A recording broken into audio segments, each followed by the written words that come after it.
Hari Om. My name is Shobhit Raj, and today I wanted to remind all of us to be at peace with ourselves. The reason why I'm saying this is because if you look around in the virtual world, in the online space, there's a lot of information overload, definitely.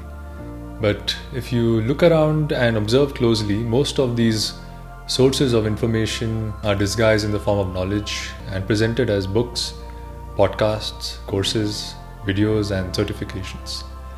Now, there's nothing wrong with these, but what I'm trying to highlight here is that they target our insecurities, and that is an approach of marketing to trigger the fear within all of us, the fear of missing out, the fear of not being enough, the fear of not achieving our dreams and desires. This is a very intelligent marketing which is all over the place, and I'm sharing this insight with you as a consumer of these offerings and also as someone who works on creating these and selling them to others. And the point here is that we are perfect the way we are. We need to work, practice, and strive to evolve, because that is a law of nature. Even if we want, no matter how much we resist, we are all evolving in our own pace. Some of us, it might be faster due to yogic practices and discipline and habits and a form of surrender. For some, because of the resistance and inertia and laziness, it takes a little longer. But everybody is evolving and changing constantly. Now, this need to always be better has become, there's a collective consciousness, which is telling everyone that you are not enough, you need to do this course and this certification to feel complete, to feel better. And in my experience, I think initially on the path, maybe these are helpful, but there must come a point in a practice where we start to look within for all the answers and insights and guidance. And maybe we work towards a balance between the external and the internal. So there is some form of consumption of these external sources of knowledge, but also there is a lot of awareness of the inner world, what's happening with us at the level of thoughts, beliefs, values, what are our behavior tendencies and patterns. Now, we can read books to learn about these things, but I don't believe a book can teach us how to live life. We learn to live life through the experience of life, through situations we are put in, through challenges and difficulties, through being grateful for the blessings. Books can be reminders, courses can be a great catalyst towards these experiences. But like I said, the real knowledge and wisdom is within us. And I'm not saying this from a philosophical standpoint. It is very true, and the masters themselves have said this. The scriptures have pointed out that true wisdom is experienced in silence, stillness, and solitude. And if you see, often these external pursuits and chase of knowledge can be a coping mechanism, or a point of compensation, or a point to prove something. And this becomes a red flag when the pattern becomes compulsive and obsessive. This means compulsively we just move from one course to another. We're never satisfied, and that hunger is good, but I think it is driven more by external motivation than intrinsic desire and needs. So the aim of this video is to encourage you to look within and find a balance. And one way to measure this is by introspecting on the past year in the pandemic.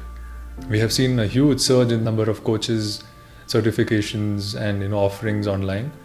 And a lot of these have benefited from the underlying fear and uncertainty we all have. And they targeted the fear, made us feel that we'll miss on this offer if we don't sign up for a certain discounted price or a certain benefit that we'll never miss out. But we have to start to discern as to which of these is really authentic and which ones do we really need in the first place. So to introspect, please look back on the past year and the pandemic and see how much of knowledge you have consumed in the form of books, podcasts, videos, courses, certifications, and how much of it has been implemented and integrated. Because we can keep consuming information, this will keep making us feel good temporarily by spiking dopamine and making us feel good in a fleeting manner. In a fleeting moment, we feel good again, but the root cause of the discomfort remains, right? So for that reason, action is more important than consumption of information. So please look within, see how much of it have you really integrated into your life. And then from here on, the next book or course or whatever you consume, ask yourself, do you really need it? And secondly, can you look for that answer within yourself? The point is to strike a balance, but I think we are more extroverted in the form of gaining knowledge than within us because of a lot of self-doubt. We doubt our own potential. There is, a huge fountain of wisdom and creativity within us. It's just about how we tap into it and how much faith we have in ourselves and how much self-belief we have. Because believe me, no amount of external information and knowledge can fill the void that we all have within. The only way to fill the void is by connecting to a higher power, and through that connection, strengthening the faith and belief that we have in ourselves. So I hope this video encourages you to be at peace with yourself. That means accept yourself for who you are. There's no need to just go on pursuing these things, and really challenge your thinking and ask yourself, what will happen if I don't consume this? What will happen if I don't do a course or a certification? How is my self-worth without these external sources of certifications and knowledge? So I hope this is a helpful reminder to be at peace with who you are, because we are just fine the way we are. And from there, when we feel content about ourselves and we feel grateful for who we are and what we have, the need for external distractions and desires naturally tends to go down and take a back seat. And this is when the inner knowledge sprouts. So I hope you all access that space within, and I wish you and your loved ones inner peace and good health. Thank you. Hari Om Tat Sat.